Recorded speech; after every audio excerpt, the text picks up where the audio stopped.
Everybody been talking about unité nationale. Everybody talking about unité nationale. Everybody been talking about... Bonjour Tapé Groubeya. Bonjour M. Swalio. Vous êtes porte-parole de la plateforme de l'opposition ivoirienne du Benelux. Le 13 juin 2015, avec le MORAF, vous avez organisé une conférence à laquelle étaient invités 2 membres de la CNC, en l'occurrence Dr Martial Aipo et Kakabe Kwadio Kona-Bertin. Notons que Kakabe n'a pu être présent compte tenu de son calendrier, contrairement à Martial Aipo qui lui était bien présent. Le 12 juin, soit pratiquement un mois jour pour jour, avec certains membres et sympathisants de l'opposition à la politique d'Abidjan, vous avez mis sur pied une plateforme de l'opposition et de la diaspora ivoirienne du Benelux. D'ailleurs, le vendredi 24 juillet 2015, vous avez été reçu par Mme Patricia M. du Service européen pour l'action extérieure, EEAS, l'un des départements de la Commission européenne en charge de la Côte d'Ivoire. Je précise que vous êtes le porte-parole de cette plateforme. Qu'est-ce qui fait courir Tapé Groubeya?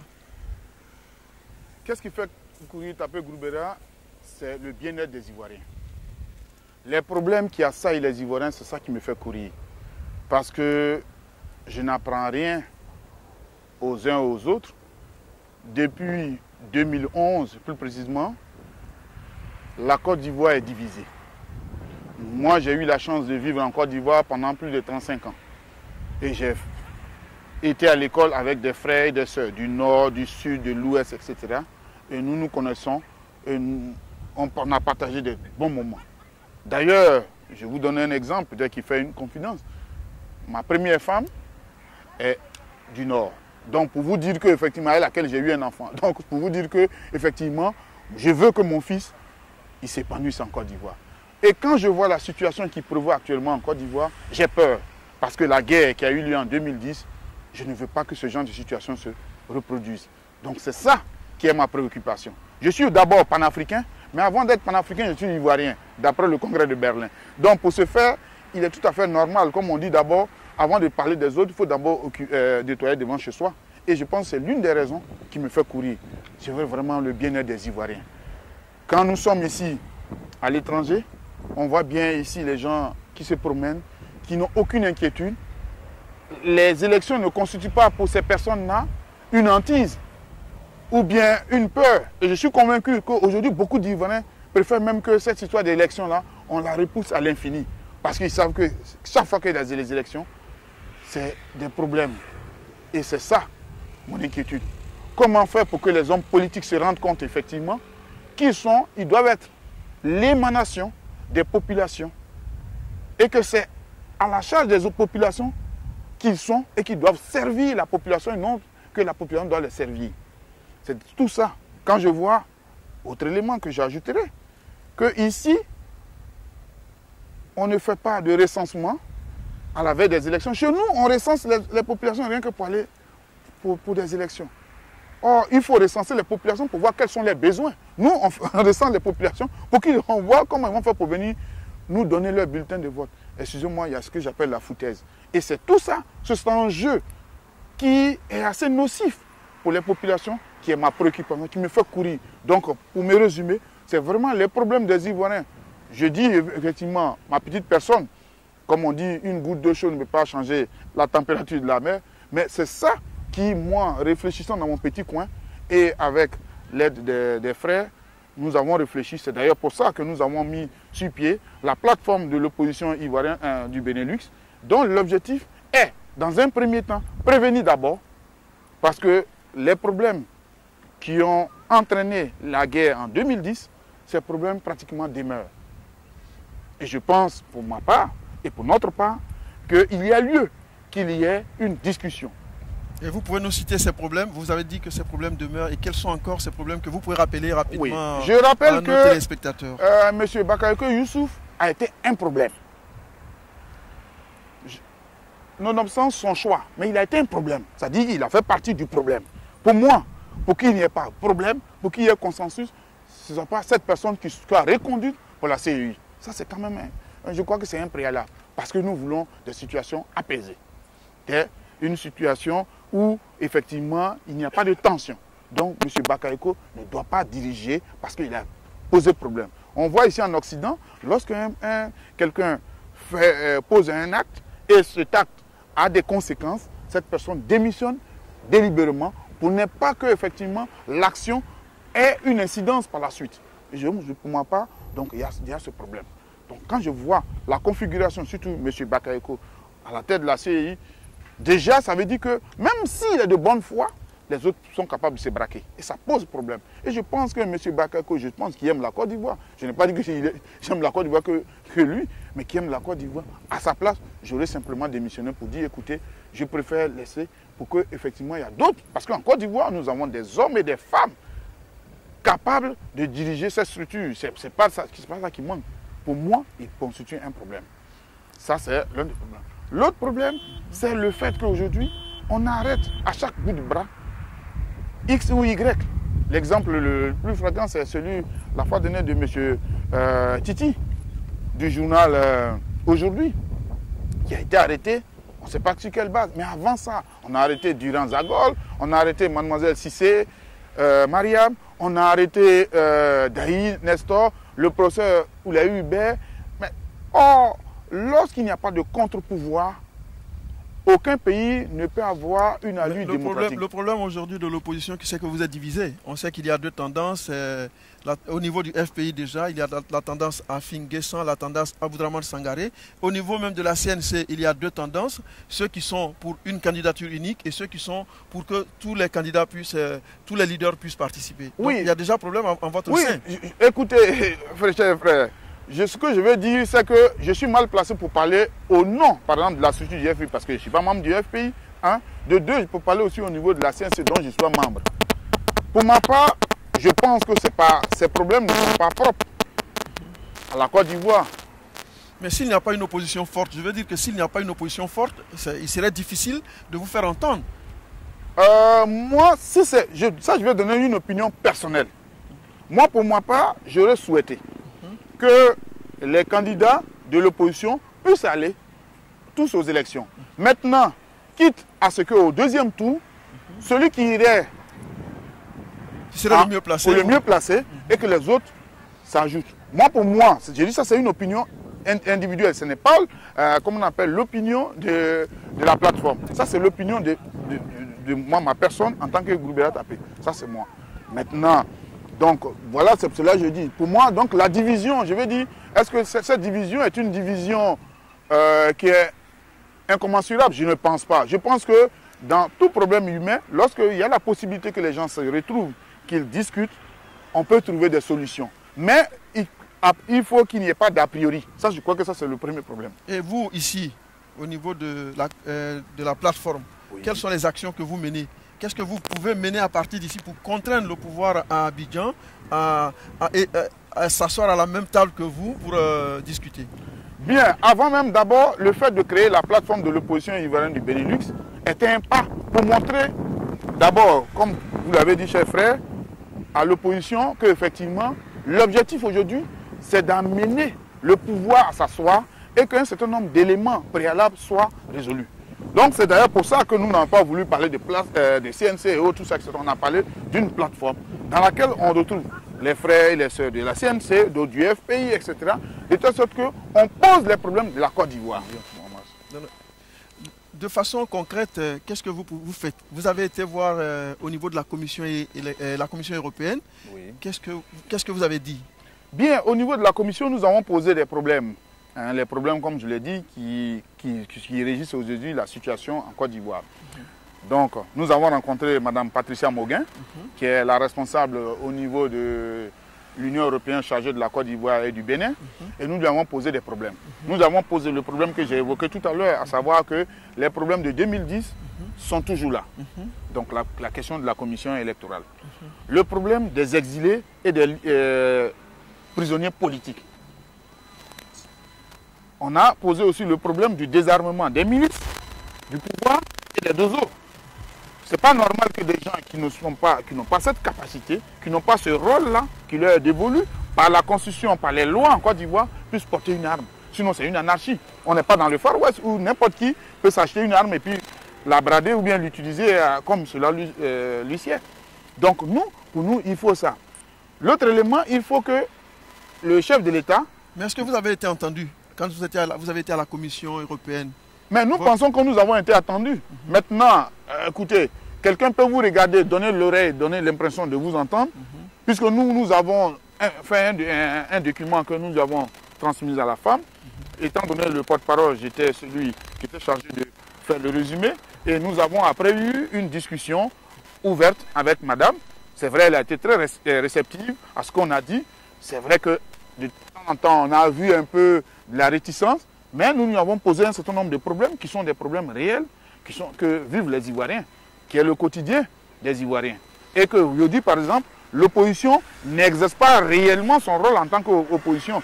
Ce que nous appelons les libertés politiques, c'est-à-dire le droit d'association, le droit d'opinion, les différents droits, tout ça, ne sont pas reconnus à l'opposition. Ce n'est pas normal. C'est-à-dire qu'on doit se parler ou bien on doit se réunir en tenant compte de l'humeur du pouvoir en place. Ce n'est pas normal. Ici, quand nous envions les pays occidentaux, c'est parce que tous ces droits-là, ces libertés politiques, sont des libertés qui sont acquises. Monsieur Tapé Groubeira, au niveau de la communauté ivoirienne, au niveau de la diaspora, quel est votre poids? Est-ce que vous avez déjà fait une manifestation d'envergure ou bien vous envisagez de faire quelque chose dans ce sens-là? Bien. Je voudrais dire qu'effectivement, au niveau de la plateforme de l'opposition ivoirienne qui a été mise sous pied il n'y a pas longtemps, nous avons des structures qui existent. Donc, ce qui veut dire que quelque part, vous avez l'UNG qui fait partie, vous avez les FPI, vous avez le CRI panafricain, etc. Vous avez donc ces différents partis. Vous avez aussi des structures, des gens qui sont des représentants de Bani, de Massia Elpo, donc l'UDL, etc. Donc ça veut dire que tout déjà, si on les prend de manière intrinsèque, déjà il y a du monde derrière eux. Mais ce n'est pas ça que nous voulons. Nous, notre problème ici, comme je dis, nous on va au-delà. Nous, au niveau de nos actions, nous avons pour rôle d'indiquer, c'est-à-dire de pouvoir canaliser ce que nous appelons les revendications portées par les Ivoiriens à travers ces structures. Et c'est une structure qui est ouverte à tous. Tous ceux qui veulent qu'il y ait un changement en Côte d'Ivoire et ce changement qui veut que nous ne pouvons plus accepter qu'il y ait des brimades, des oppressions, etc. Donc dans nos actions, ce n'est pas que nous avons mis une action par rapport à une autre. Nous avions dit que nous devons rencontrer les membres de l'Union européenne pour leur porter l'action. Et nous entrevoyons de faire une tournée au niveau d'abord de la Belgique où il y a 10 provinces. Ensuite, aller, puisque c'est le Benelux, au Luxembourg et en Néerlande pour rencontrer effectivement les Ivoiriens. En Hollande, voilà, excusez-moi. Maintenant, ce que je voudrais dire, vous êtes aussi panafricain. Vous êtes panafricaniste, je voudrais dire. Je suis panafricain. Et est-ce que vous avez le soutien de certains pays dans ce combat-là? Oui, merci. Donc c'est l'élément que je voulais aussi ajouter. Étant membre du MORAF, parce qu'effectivement, pour ceux qui me connaissent, on sait que je suis le président fondateur du MORAF, le MORAF qui est le mouvement pour la renaissance de l'Afrique. Donc nous avons beaucoup de contacts avec les frères. Et donc, dans la tournée que nous voyons au niveau de la plateforme, c'est aussi de coordonner avec des frères panafricains. Parce que n'oublions pas que le problème, on a vu tout récemment le problème qui s'est posé au Burundi avec la question de Pierre Nkurunziza. Le problème qui est pendant au niveau de, comment on appelle, de la RDC avec le cas Kabila. Et nous voyons différentes possibilités qui s'offrent. Il y a dans cette grisaille, il y a aussi quelques éléments, par exemple, comme le disait Auberge Conan la dernière fois lors d'une interview, on a vu qu'au Nigeria, il y a eu ces élections-là, et après, il n'y a pas eu mort d'homme. Oui, mais j'ai justement ce à quoi nous voulons que la situation, par exemple, en Côte d'Ivoire, en particulier, et dans un certain pays d'Afrique, on arrive que lorsqu'on perd une élection, et qu'on ne pense pas qu'effectivement on a perdu toute sa vie, et qu'effectivement, si, mon frère Soileux, je suis candidat contre vous et que j'ai perdu les élections, je vous salue, je vous félicite pour les actions. Et que si nous pensons que l'action que nous devons mener, c'est être au service de la population, cela ne doit même pas poser problème. Mais c'est lorsque nous pensons que nous ne sommes pas au service de la population et que nous sommes au service de l'extérieur, des gens qui nous téléguident. C'est normal. On dit la main qui reçoit est toujours en dessous. Donc voilà un peu ce qui pose problème. Il nous reste 5 minutes. Oui. Maintenant, quelques questions. Je voudrais des réponses précises. Quel est, selon vous, le bilan du président Alassane Ouattara? Mais le bilan du président Alassane Ouattara, je pense que je suis un peu dubitatif. Dubitatif en ce sens que, effectivement, c'est vrai au niveau des éléments macroéconomiques, on nous parle d'une croissance de 9%. Écoutez, bien, est-ce que cette croissance-là, elle réjaillit dans l'assiette des Ivoiriens? Je ne pense pas. Moi, au départ, j'étais assez sceptique. Pourquoi? Parce que je n'allais pas en Côte d'Ivoire et lorsque les frères venaient, ils parlaient, je les taquinais, je leur disais, mais écoute, c'est pas que vous êtes des pro-Gbagbo pour les taquiner. Mais il m'a fallu que je voie une émission. Par exemple, je ne savais même pas que les étudiants ivoiriens n'étaient pas dans les résidences universitaires. Il a fallu une émission de la RTI, qu'on peut voir sur YouTube, où pendant, je ne sais pas, 5 à 8 minutes, où on allait interviewer des gens qui ne sont pas étudiants, qui vivent dans les résidences universitaires et qui, ma foi, utilisent les résidences universitaires comme ce n'est pas leur maison. Je dis, mais il y a quelque chose qui n'allait pas. Alors qu'on nous a fait comprendre qu'effectivement, l'université, c'est une université qui est du 22e siècle, ou je ne sais pas quel siècle, 21e siècle, etc. Alors que le minimum, les étudiants sont incapables d'être dans les résidences universitaires, ça m'a posé problème. À côté de ça, on a parlé du pont à péage. Moi, je suis fondamentalement contre ce genre de situation. Parce que l'Ivoirien qui a des difficultés pour avoir même son quotidien, pour avoir même 100 francs, 200 francs, déjà on lui de payer 500, 200, 300 francs pour franchir le péage. Il y a quelque chose qui ne va pas. On peut utiliser des moyens. C'est-à-dire, je suis convaincu que les Ivoiriens, une fois que vous leur expliquez le bien fondé des choses, ils sont prêts à se mettre en contribution pour pouvoir construire, comme l'a fait à l'époque le président Thomas Sankara. Les Burkinabés, parce qu'ils ont cru en ce qu'a fait le président Thomas Sankara, ont construit une partie du Burkina. C'est possible en Côte d'Ivoire. Donc pour moi, c'est un bilan que je trouve négatif. Surtout qu'aujourd'hui, les libertés politiques ne sont pas respectées. On arrête les gens à partir du moment où déjà on a cette frénésie, où quelque part on est hanté, que quelqu'un dise autre chose que la pensée unique qu'on veut. Je voudrais que vous nous dites concrètement, oui. Aujourd'hui, qu'est-ce que vous préconisez pour une réconciliation sincère, une réconciliation franche et durable de tous les fils et de toutes les filles de Côte d'Ivoire? Bien, d'abord, moi, je le dis franchement, je ne suis pas convaincu que les Ivoiriens, qu'il y ait, que ce soit au nord, au sud, etc., qu'il y ait problème entre eux. Je pense que c'est au niveau de la sphère politique. Et au niveau de la sphère politique, il faut que les gens arrêtent de propager du mensonge, de propager des choses qui ne sont pas vraies. Parce que moi, je vous ai donné l'exemple tout à l'heure. Moi, j'ai un fils dont sa maman vient de Boundiali. Alors, si on dit qu'on veut diviser, comme on dit nord, sud, etc., mon fils, quelle partie je prends, côté gauche, côté droit? Donc, c'est des aberrations. Il faut qu'on apprenne à s'asseoir et à discuter. Ce qui était bien, c'est qu'en Côte d'Ivoire... Donc, ce que l'ancien Premier ministre Bani vient de demander tout récemment, de rencontrer le président Alassane, de s'asseoir et de parler des choses des élections, vous êtes de cette tendance-là? Mais je ne parle pas seulement des élections. Les élections sont des éléments d'une période. Mais d'abord, il y a eu une commission que le Premier ministre Bani a dirigée pour la réconciliation. Il faut d'abord qu'on publie ces documents quand même. Ça, c'est la moindre des choses. Et que aussi, on a vu le cas en Afrique du Sud où il y a eu une situation dramatique pendant combien de décennies. Mais les Sud-Africains ont accepté de pardonner, de s'asseoir. Quand on se regarde droit dans les yeux, si mon frère soit lui, je t'ai fait quelque chose, je dis, ah, je t'ai fait, mais vraiment, je n'avais pas une intention malveillante. Je suis convaincu, et ça c'est mon point de vue, que c'est une situation qu'on peut régler. C'est pas normal. Qu'est-ce que concrètement on peut faire pour vraiment... Bien, d'abord, j'ai lu hier que le chef de l'État, lorsqu'il a rencontré le chef de l'État du Burkina Faso, dit qu'on va enlever les gens qui sont dans la région, dans le mont Pékou, on va enlever les frères burkinabés. Mais je trouve que d'abord, le mont Pékou, c'est une réserve ivoirienne. Première des choses, c'est qui veut dire que les Ivoiriens, c'est pas que les Ivoiriens ne savent pas cultiver, mais si on a laissé ça, c'est parce qu'effectivement, il y a un certain nombre de spécimens qui sont favorables. Donc, je crois que ça doit être une décision immédiate. Il faut que ces frères partent de là-bas. Mais avant ça, il faut qu'on nous dise comment ces frères, on allait les abuser, parce qu'on a abusé d'eux. Ils ne peuvent pas se retrouver du jour au lendemain comme ça, avec famille et enfants. Je pense qu'il y a eu des convois qui ont été faits. Il faut que la lumière soit faite. Et que des frères, je dis, qu'on fasse rentrer des exilés. Ce n'est pas normal que vous ayez des frères, par exemple, je prends les frères Guéré, qui soient en Côte d'Ivoire qui, ma foi, sont dans des camps de réfugiés. C'est pas normal. En Haïbli, on a l'exemple. Hein? Et voilà, je pense qu'il y a une il y a beaucoup de choses à faire. Il y a vraiment beaucoup. Mais on peut commencer par le plus simple, c'est de se parler. Et qu'on soit franc, et qu'on dise à l'autre, et si on a fait quelque chose, de s'excuser. Je pense que c'est la chose la plus simple. De telle sorte que, même malgré la douleur, à un moment donné, on va pleurer, après on se dira, ben, c'est vrai, il a fait. Mais à partir du moment où il reconnaît qu'il est sincère, je pense qu'on peut. Donc, comme à Finguessan, vous demandez les états généraux de la République. Mais je ne sais pas. Qu'est-ce que vous préconisez? Non, comme en Afrique du Sud, parce qu'on sait qu'en Afrique du Sud, il y a eu un grand forum. Et... Oui, mais moi, les états généraux, bon, je ne sais pas.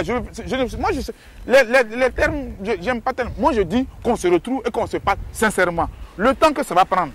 Qu'on ne dise pas, mais est-ce qu'on peut le faire maintenant? Parce que nous sommes à 3 mois des élections. Je préfère qu'on recule des élections, qu'on se parle et que tout ça soit, comment on appelle, aplani et que l'antise ou bien la peur qui hantise les uns les autres. Qu'est-ce que vous préconisez concrètement? Qu'on repousse les élections de combien de temps? 1 an, 2 ans? Voilà. Moi, je dis, il faut d'abord que les gens, les hommes politiques, ceux qui sont, comment on appelle, qui ont envie d'être là-bas, qui s'asseyent et qui sont d'autres leaders d'opinion, qui s'asseyent, les religieux, qu'on s'asseye, qu'on définit un moment. On peut laisser le chef de l'État actuel, le président, faire la transition, si on veut, comme tradition. Mais pendant ce temps, on prend le temps de s'asseoir, comme ils l'ont fait au Bénin, pour parler. Si on dit, d'aucuns disent qu'effectivement, la constitution ivoirienne pose problème, soit il n'existe aucune constitution au monde qui soit meilleure, mais on peut l'affiner. Mais nous l'avons dit. Le problème aujourd'hui, moi, je ne suis pas dans cette logique, mais je dis, on parle déjà des élections, déjà, la question de l'éligibilité, je dis bien l'éligibilité, je n'ai pas l'idée, l'éligibilité du président Ouattara pose problème. Parce que... Et quel est ce problème? Le problème, c'est un problème juridique. Le problème juridique, c'est que nous avons ce qu'on appelle l'arrêté Tiakoné. En droit, lorsque vous avez une loi, il faut une autre loi pour l'abroger. Or, l'arrêté Tiakoné n'a pas été abrogé. Donc, il faut, moi je pense, qu'effectivement, dans un système de réconciliation, etc., que le président de la Cour suprême, c'est-à-dire à travers une formule, qu'il prenne un autre arrêté, certainement, pour abroger. Je pense. Mais je dis que ça doit se faire dans un cadre de discussion franche, pour qu'on n'aille pas. Parce que là, juridiquement, ça pose un problème, parce que l'arrêté de 2010 du 6 octobre est toujours là. Il est pendant, il a été suspendu, mais il est toujours là. Et ça pose un véritable problème. Ça, je ne le dis pas, je ne suis pas juriste, mais tout juriste dirait que c'est une question de parallélisme de forme. Sans que ça n'a pas été abrogé, on ne peut pas, puisque ça a posé un problème au niveau de la candidature de M. Ouattara. Donc voilà, il faut effectivement qu'on résolve ce problème-là. Et entrevoyons un autre cas, dans le cas où les élections sont maintenues. Je n'ai pas envie d'être un devin dans cette situation, mais je dis j'ai peur. Et pourquoi? J'ai dit j'ai peur parce qu'on va être plus divisé. Ça dit qu'au début, ici, bon, on parle de propagande, mais avant, on va se retrouver dans une situation où on est plus divisé qu'avant. Et je pense que ça va poser un véritable problème.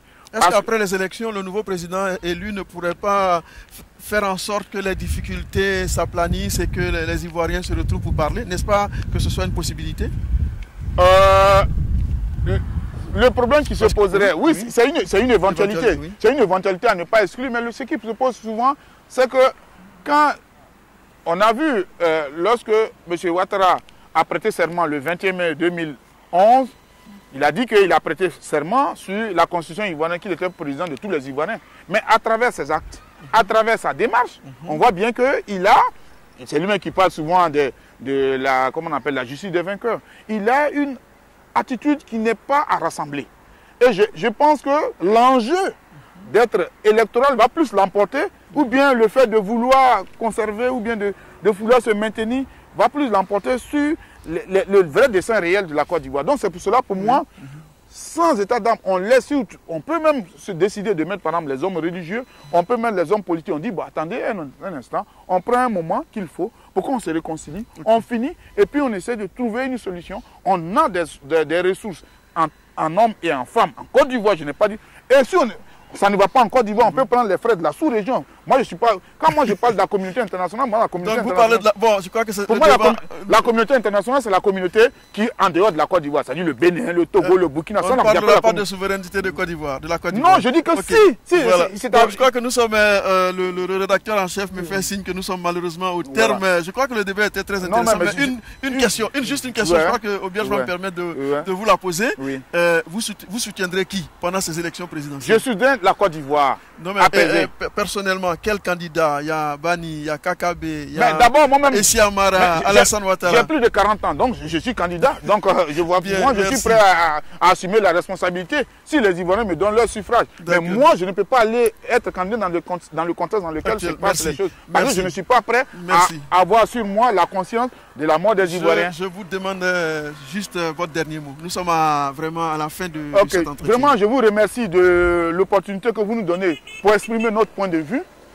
Nous, au sein de la plateforme de l'opposition ivoirienne du Benelux, notre objectif, ce n'est pas d'être contre X ou Y. Notre objectif, c'est de parler du bien-être des Ivoiriens. C'est vrai, on dira, mais ils sont prétentieux. Mais oui, parce que le sang qui coule, c'est le même sang qui coule chez les frères. Et les frères et les sœurs qui sont en Côte d'Ivoire, c'est nos frères et nos sœurs. Que ce soit au nord, au sud, à l'ouest, au centre, etc. Et nous, la situation qui a prévalu en Côte d'Ivoire en 2010, nous ne voulons pas qu'il y ait une situation encore comme ça. C'est d'ailleurs pour ça. Donc, nos derniers mots, nous disons aux hommes, surtout religieux, aux frères et aux sœurs ivoiriens, d'avoir d'abord un langage apaisé. Et que ici, la responsabilité incombe vraiment au pouvoir en place. Parce que c'est à eux d'ouvrir la main pour dire, écoutez, on peut s'asseoir, discuter franchement, se regardant droit dans les yeux. Moi, je pense que ce n'est pas quelque chose d'impossible pour le bonheur des Ivoiriens et des Ivoiriens. Parce que tous prétendent effectivement faire le bonheur des Ivoiriens. Donc voilà, je vous remercie, vous, Benelux, pour l'opportunité que vous nous donnez. Et je pense que je vous encourage pour tout ce que vous faites. Et on ne peut que saluer votre acte, tout ce que vous faites. Et on ne saura jamais vous remercier pour ce que vous faites pour que les Ivoiriens puissent s'exprimer et donner leur opinion. Je vous remercie et je salue vos téléspectateurs. Et que sachez que la plateforme de l'opposition ivoirienne du Benelux existe et que nous sommes à leur disposition pour les servir. Voilà. Nous sommes prêts aussi à rencontrer les membres du pouvoir à tout moment, selon leur convenance. Merci. Je voudrais juste vous dire qu'il y aura bientôt un spot qui va annoncer, dans les jours à venir, il y aura des débats face à face, opposition RHDP, opposition parti au pouvoir. Donc vous serez conviés à ces débats. Est-ce que vous acceptez devant la caméra que ça sera avec bonheur que vous retrouverez vos frères? Mais je dis que ce sera avec bonheur. Parce que ce qui est intéressant, peut-être que je ne le dis peut-être pas assez, mais beaucoup de jeunes aujourd'hui, enfin je n'aime pas l'expression jeune parce que moi j'ai plus de 45 ans. Donc beaucoup de personnes aujourd'hui, Martial Ahipo, Kakabe, Karamoko Yayo, ce sont des jeunes frères, des grands frères que j'ai connus. Donc on se connaît, on sait se parler. On a souvent même lutté, moi j'étais membre de la FECI de 90 jusqu'en 94. Donc je vais dire ici, je vois mon frère Soro, on sait ce qu'on peut se dire. Mais moi, je suis ouvert à rencontrer n'importe quel frère dans n'importe quel lieu, pourvu que ce soit la force de la persuasion, pas la violence inutile. Moi, quand c'est comme ça, je me retire, pas parce que je sais que la violence n'amène nulle part et elle corrompt tout ce qu'il peut faire. Moi, je suis là pour qu'on propose des idées à la Côte d'Ivoire, on propose des idées à l'Afrique pour son avenir et son devenir. Merci Tapé Groubera. Au nom de Aubière Kona, je vous dis merci. Merci à vous aussi. À très prochainement. Merci à vous aussi. Au revoir. Everybody been talking about unité nationale. Everybody talking about unité nationale. Everybody been talking about unité nationale. Everybody talking about unité nationale.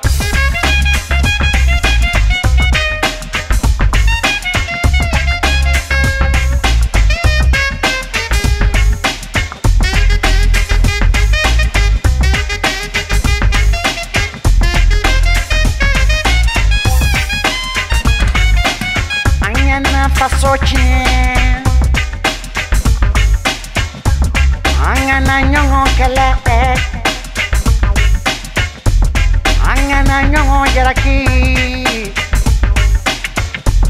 Angana bana barle buku Anyeke yere woro Yere woro Yere woro Anyeke yere woro Yere woro Yere woro ye